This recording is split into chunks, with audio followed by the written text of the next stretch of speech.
来，我们玩个最近特别火的游戏啊！好，我们给爸爸打电话，我先来。好，行，好。爸，你在干嘛？我在忙啊。你拉裤裆了。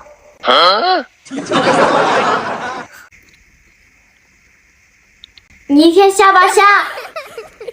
我今天一天都忙着没说话，我怎么下班？你立马给我下去跑10圈。为什么让我下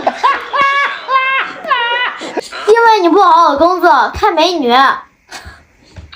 我今天忙了一天了，我哪有时间看美女啊，姐姐？啊？你一天喷口水。啊？谁喷口水？我从来不喷口水，好不好？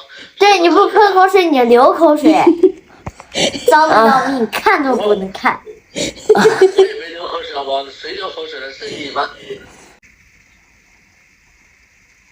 对，我和哥哥小时候都不愿意和你睡。啊？你说啥呀？你妈妈呢？让你妈妈接个电话。因为你打呼噜，所以我们不愿意和你睡。妈妈也说你打呼噜。怎么我打呼噜？我是累了一天，我能不打呼噜吗？那是爸爸累了，睡得香。睡得香，我们睡觉你就把我们吵醒。哎，好了，不逗你了，不就是打呼噜吗？我最近晚上熬夜剪视频啥的，也开始打呼噜了。我发现了个好东西，就是这个甜点智能酣睡枕，它可以监控你的睡眠，还可以自带睡眠 APP 呢，能够智能的检测到你的鼾声。这么神奇啊？它是怎么做到的？那是因为这个枕头内部有个柔性气囊，在检测到打呼噜的时候，就会轻轻推动头部侧转，对于睡姿敏感的人效果尤其好。平时你打呼噜，我推一推你，你的呼噜声就没有了。这个枕头也是这个道理，整个晚上都会持续监测鼾声以及你的头部位置进行干预，直到鼾声减少。而且这个不需要佩戴，直接躺上就好。干预过程很轻柔，而且枕头本身是不带电的，更加不会打扰你和枕边人的睡眠了。真的吗？好，我先试试。我也要试试。